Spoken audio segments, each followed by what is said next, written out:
que é portador do vírus HIV. E se fosse possível levar esperança para milhares de pessoas?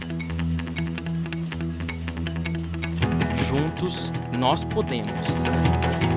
Invista neste canal. Invista em um mundo melhor.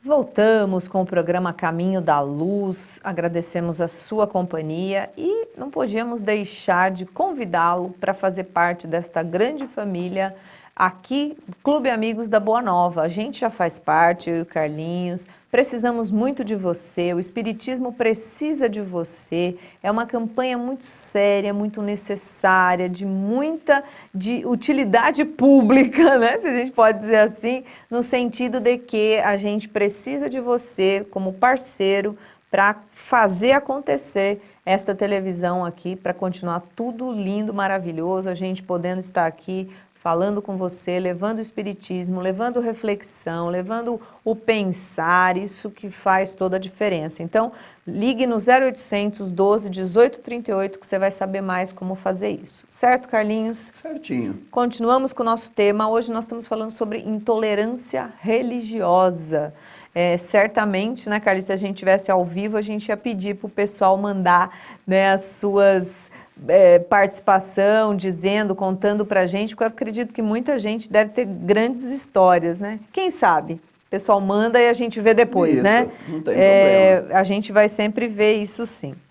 Carlinhos, fala pra mim, eu fico aqui pensando, embora a doutrina espírita seja uma mocinha perto das demais, mesmo no século XIX, lá, quando a doutrina espírita começou, ainda se existe hoje, àquela época, Kardec e toda essa movimentação que ele proporcionou, toda essa investigação que ele fomentou, que ele foi atrás de forma muito científica, o povo ficava meio assim, preconceito, como é que rolava isso? Não, sem dúvida nenhuma, né, Soraya? Imagino que desafio. O período, justamente, nós estávamos ali no auge do iluminismo, né? E também no término de toda a Inquisição, né? Estavam no processo, era o término, mas havia, sim, as perseguições àqueles que não eram católicos.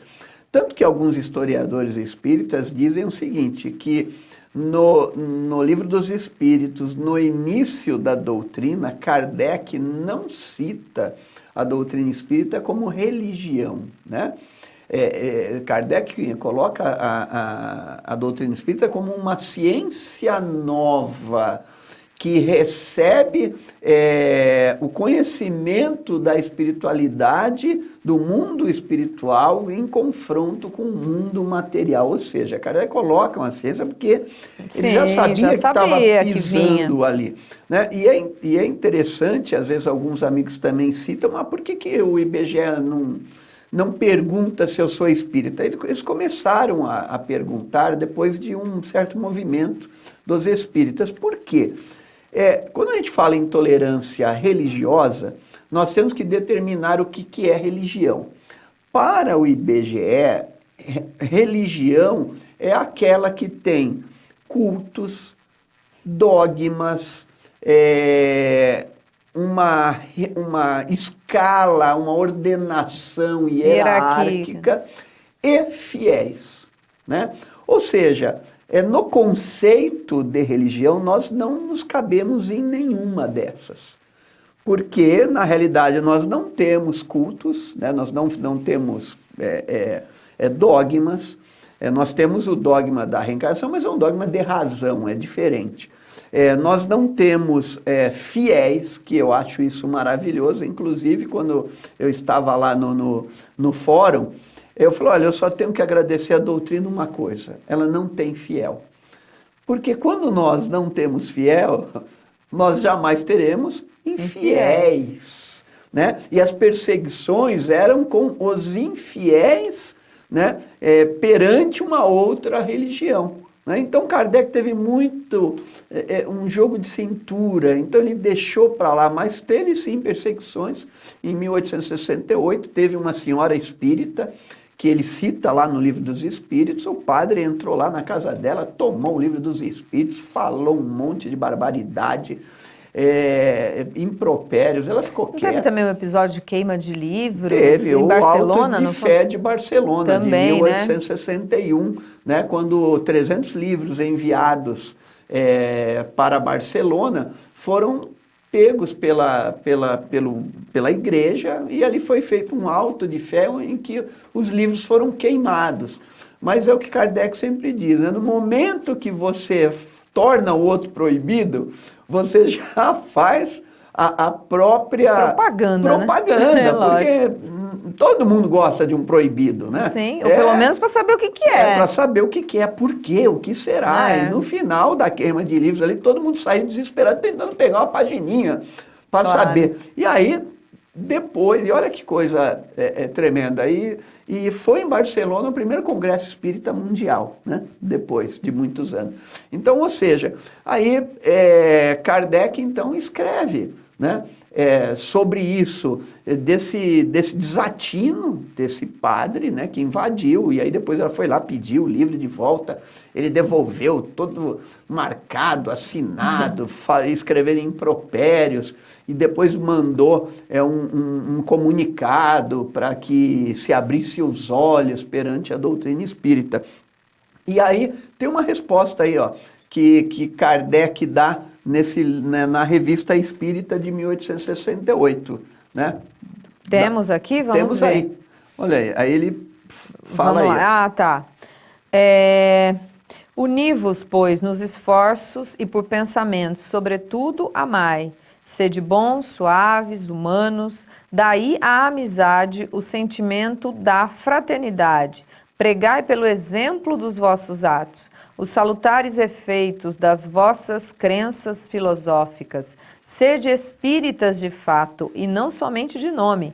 E em breve, os loucos do meu gênero, os utopistas do bem, não terão mais necessidade de gemer sobre os defeitos de uma legislação sob a qual devem viver, porque o espiritismo compreendido e, sobretudo, praticado, reformará tudo para a vantagem dos homens. Olha só, e sabe quem na realidade essa é uma comunicação nada mais, nada menos de Jean-Jacques Rousseau. Olha só, o espírito de Jean-Jacques Rousseau... E se identificou? Se identificou, né? Trazendo justamente, ou seja, porque ele diz, e em breve, os loucos do meu gênero, né? Eu até fiquei pensando na hora que estava lendo, falei, nossa, mas será que é do Kardec que falou isso? Porque ele não tem a menor cara de falar loucos do meu gênero. Não, justamente Jean-Jacques Rousseau, né? O homem que revolucionou a questão do estudo, né? Do seu livro Emílio, né? A questão da educação, né? Olha só a própria preocupação dele, né? Dá esse referente a tudo que nós vamos ter que encontrar. O desconhecimento das coisas causa medo, Soraya. Você já teve medo de alguma coisa? Ah, sim, sempre. Sempre. Eu acho que o medo é até um sentimento protetor. Ele é não é um sentimento, é uma emoção protetora, né? Ela gera conservação. É muito salutar que você tenha medo, por exemplo, de sair pulando do prédio, você atravessar a rua sem olhar. Então, é algo que são chamadas, né? São as emoções básicas do ser humano, alegria, tristeza, medo, aversão. Todas essas emoções, elas vão permeando as nossas relações. Então, é muito bom que você tenha. Entretanto, o medo patológico, né, ou aquele medo que você estabelece para criar fronteira, para que ninguém entre no seu espaço, para criar muro, aí já é uma outra pegada, né?